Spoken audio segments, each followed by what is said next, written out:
Fenomena perceraian di Indonesia. Ketika perceraian semakin mudah dan pernikahan kehilangan makna.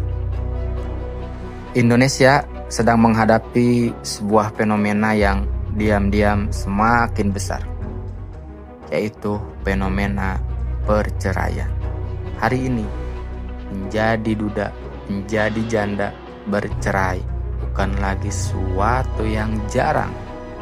Di media sosial, status single parent, single mom, cerai, bahkan konflik rumah tangga perlahan menjadi tontonan yang biasa. Konten ini bukan untuk menghina para janda, bukan untuk menghina para duda, bukan untuk mengecilkan mereka yang gagal dalam rumah tangga. Karena banyak di antara mereka adalah korban dari keadaan. Tapi kita perlu jujur untuk melihat kenapa perceraian semakin banyak. Apa yang sebenarnya rusak dari cara manusia memandang pernikahan hari ini? Dan kenapa rumah tangga sekarang terasa lebih rapuh dibandingkan generasi terdahulu?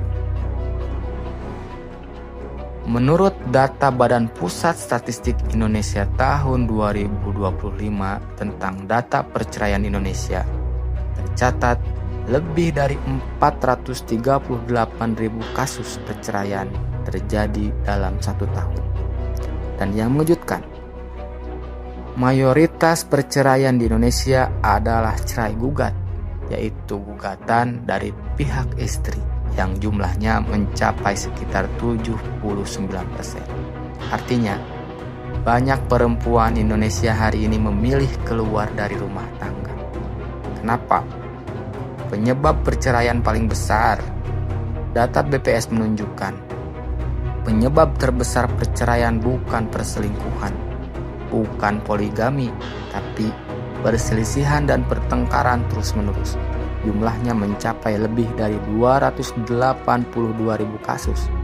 Setelah itu baru disusul masalah ekonomi lebih dari 105.000 kasus. Salah satu pihak meninggalkan pasangan, masalah KDRT, perjudian, mabuk, dan zina. Tapi mari kita coba untuk merenungkan. Pertengkaran sebenarnya bukan akar masalah.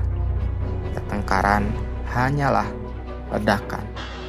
Ada sesuatu yang lebih dalam yang sedang rusak. Apa yang salah dengan pernikahan hari ini? Pernikahan hari ini dibangun dengan cinta tapi tanpa ilmu.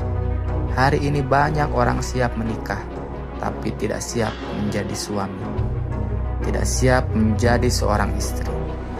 Banyak orang siap untuk berpesta, siap untuk foto prewedding, siap upload Instagram, tapi tidak siap menghadapi kenyataan hidup. Padahal rumah tangga bukan cuma tentang rasa cinta, tapi tentang kesabaran, tanggung jawab, pengorbanan, dan iman. Dahulu orang tua kita mengajarkan menikah itu ibadah. Sekarang banyak orang memandang menikah itu hiburan, menikah itu jalan keluar. Akibatnya, saat rasa nyaman hilang, saat jalan yang dicari tidak ketemu, mereka merasa pernikahan juga selesai. Selanjutnya, penyebab perceraian hari ini adalah media sosial. Media sosial merusak cara pandang manusia terhadap rumah tangga. Media sosial membuat manusia terus membandingkan hidupnya dengan orang lain. Melihat pasangan lain yang romantis, langsung merasa pasangannya kurang.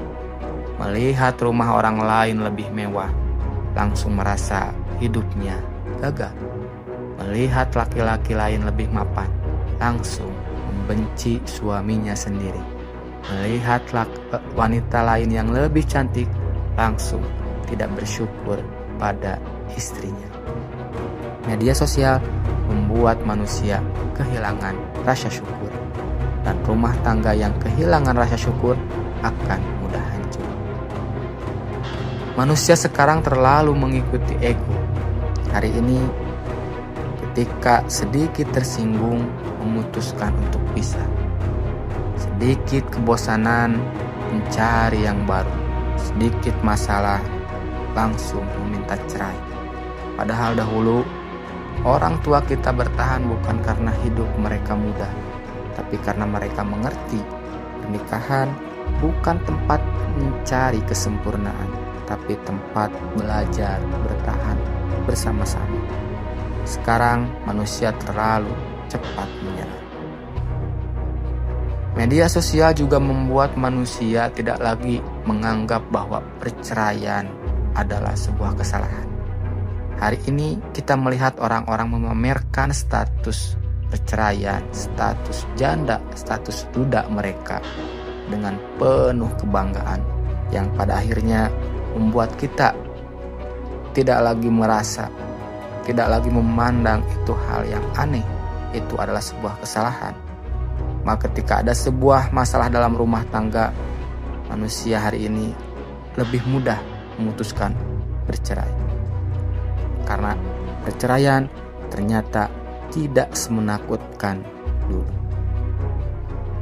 Selanjutnya ada pergeseran hak dan kewajiban dalam rumah tangga. Dahulu urusan nafkah sepenuhnya diserahkan pada suami dan istri cukup mengurus rumah dan membuat rumah tangga saling bergantung satu sama lain. Tapi hari ini banyak istri yang juga ikut berperan mencari nafkah yang mengakibatkan rumah tidak terawat. Bahkan ada istri yang penghasilannya lebih besar daripada suaminya, yang menyebabkan hilangnya rasa saling bergantung. Selanjutnya, hilangnya nilai agama dalam rumah tangga. Dan inilah akar terbesar dari semuanya. Rumah tangga tanpa iman akan mudah runtuh ketika ujian datang, karena yang menjaga rumah tangga bukan hanya cinta, tapi takut pada Allah. Kalau manusia tidak takut dosa, maka selingkuh menjadi biasa, membuka aib pasangan jadi biasa, menghina pasangan di internet jadi biasa. Bahkan perceraian dianggap solusi yang paling cepat. Padahal dalam Islam, perceraian halal, tapi perkara halal yang dibenci oleh Allah Subhanahu wa Ta'ala. Fenomena perceraian ini bukan sekedar status, bukan sekedar fenomena.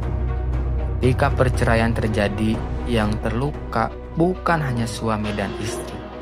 Ada anak yang kehilangan figur ayah, ada anak yang tumbuh dengan trauma, ada anak yang melihat pertengkaran setiap hari, lalu tumbuh membenci pernikahan. Hari ini banyak generasi muda takut untuk menikah, karena yang mereka lihat sejak kecil adalah kerusakan rumah tangga. Dan ini berbahaya, karena jika keluarga rusak, maka masyarakat, negara juga akan rusak. Lantas apa solusi yang harus ada dalam manusia hari ini? Menurut Islam, pertama, perbaiki niat menikah. Menikah bukan sekedar mencari pasangan yang cantik atau kaya, tapi mencari teman menuju surga. Kalau niatnya hanya dunia, maka ketika dunianya mengecewakan, pernikahan putus. Belajarlah ilmu rumah tangga sebelum menikah. Hari ini orang belajar bisnis bertahun-tahun tapi menikah tanpa ilmu. Padahal menjadi suami dan istri adalah amanah yang besar. Belajar komunikasi, akhlak, hak dan kewajiban, cara mengendalikan emosi, cara mendidik anak, dan ilmu agama. Karena rumah tangga tidak cukup dibangun dengan cinta, tapi dengan ilmu. Mari bersama-sama mengurangi pengaruh media sosial. Tidak semua masalah rumah tangga harus diumbar. Tidak semua konflik harus dijadikan konten. Karena ketika manusia membuka aib rumah tangga ke publik, maka rasa hormat perlahan mati. Dan ketika rasa hormat hilang, pernikahan mulai runtuh. Selanjutnya, kembalikanlah Allah ke dalam rumah. Rumah yang ada sholat berjamaah akan lebih kuat. Rumah yang ada Al-Quran akan lebih tenang. Rumah yang ada zikir akan lebih damai. Karena hati manusia tidak akan tenang tanpa Allah. Fenomena perceraian di Indonesia bukan sekedar statistik. Ini tanda bahwa banyak rumah tangga sedang sakit. Dan mungkin yang rusak bukan pernikahannya, tapi cara manusia memahami makna pernikahan. Hari ini manusia terlalu sibuk mencari pasangan sempurna sampai lupa belajar menjadi pasangan yang baik. Padahal rumah tangga yang kuat bukan rumah tangga tanpa masalah, tapi rumah tangga yang sama-sama mau bertahan karena Allah. Karena cinta saja bisa berubah, tapi iman akan membuat manusia tetap bertahan saat cinta sedang lemah. Kalau hari ini banyak rumah runtuh, maka tugas kita bukan menertawakan mereka, tapi memperbaiki diri agar kelak kita tidak menjadi bagian dari keruntuhan itu. Mudah-mudahan kita diberi kekuatan dalam menghadapi setiap ujian rumah tangga kita. Terima kasih. Jangan lupa like, komen, dan subscribe untuk konten-konten bermakna lain berikutnya. Wassalamualaikum warahmatullahi wabarakatuh.